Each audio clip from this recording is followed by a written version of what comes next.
Got a piece of walnut, black walnut I got from a neighbor. He cut down a tree and his plan was to burn it in the fireplace. So I grabbed a couple of logs and was able to mill out a couple of blanks. So I'm going to use this.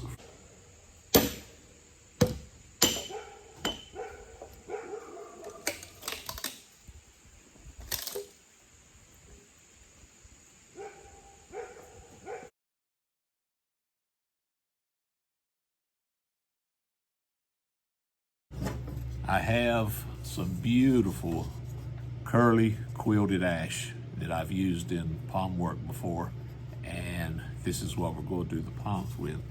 Just to show you how this finishes out, I've got a previous axe I've done. Look at that. That's just amazing, amazing wood. So we'll do the palm from the ash. I've got a cedar wedge, and I might try and work in some of this bloodwood. Don't know, maybe not. It might be too much on a small axe. But anyway, first thing to do is to trace out my template, get this on the saw with stacked dado blades and start cutting out my tenons. So I've got my dado set up. I've got my stock piece set at about a 60-degree angle. And the reason I do this before I cut it out is for obvious reasons. A straight edge is much better to control than trying to wiggle waggle your way through this thing. So I'm going to make a cut through here. I'm only about 1/8 of an inch high, which is all I really want on both sides. So let's go ahead and cut it.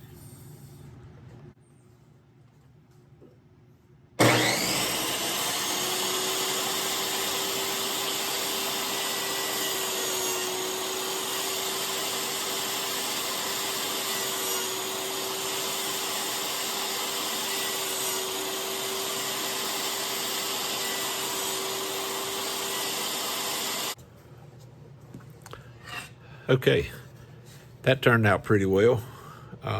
As you can see, the dado blade has cut that down 1/8 of an inch. You can see that it's not really smooth here. We'll hit that with the orbital sander so it'll glue up nice and smooth. So, and also while we were on table saw, we went ahead, made our kerf cut, got that, so good to go.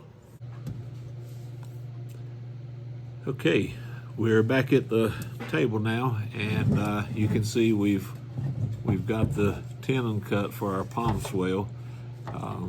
We did a little chisel work to get everything good and smooth on here, and also took the orbital sander and smoothed out some of the ridges down here so it'll glue up nice and smooth. So you can see how that's done a pretty good job right there. Okay, so next thing we're going to do is cut some pieces to glue this thing up. Do a dry fit first. I like to see how well my glue joints are going to match up. That's pretty good, no gaps. And remember what we're going to do. We're going to mimic the palm swell on this one. So we will have some curly ash, piece of walnut, and then more curly ash here. So we'll cut this to fit piece here, piece right here, and then a piece of walnut will sandwich in between them. And I do want to mention one thing.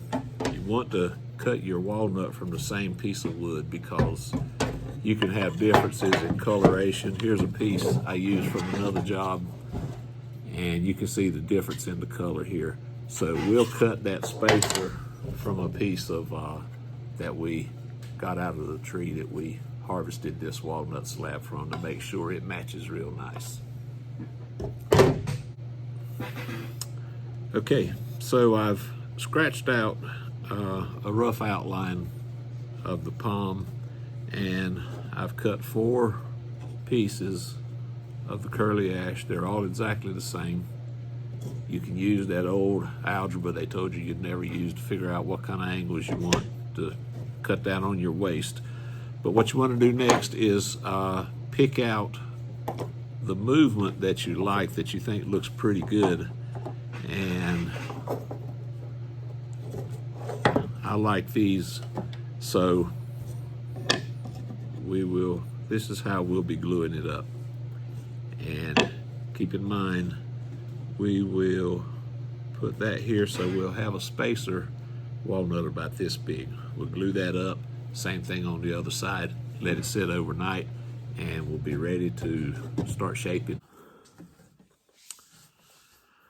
Okay, so we're back. It's the next day, and we got our palm swells all glued up. Should be good and dry.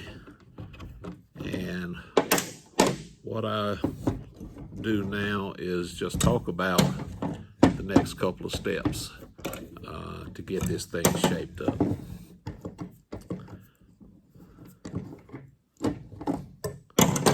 Okay, first thing I'll need to do is continue this outline sketch here, and then start removing all this excess material outside of my line. And can do that a couple of ways. I'm not very good with a draw knife, so I can go ahead and get that out of the way. What I do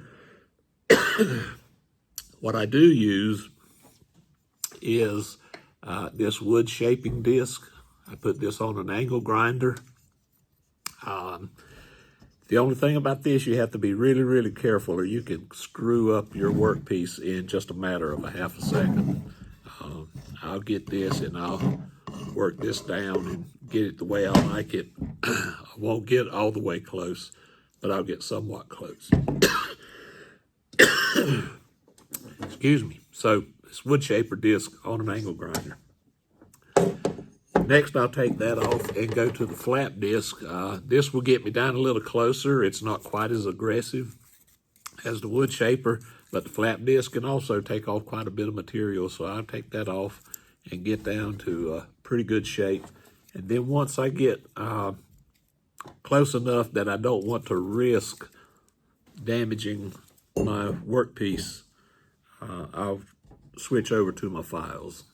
And I use this tool a lot. This is a Shinto rasp. I'll take a lot of that off. I'll start putting the curves around the handle, and also when I get around to the eye and shoulder and places like that, I'll use this curved file, and it does real good as far as shaping this. But one thing I do want to do before we start rounding anything while we still got a smooth surface is I'm going to go ahead and fit the head on this axe. I want to take this off and get it fitted to the Norlund, and we'll go from there. So going to get that fitted first, then we'll take all of this off and go from there, and we'll be real close to hanging this thing.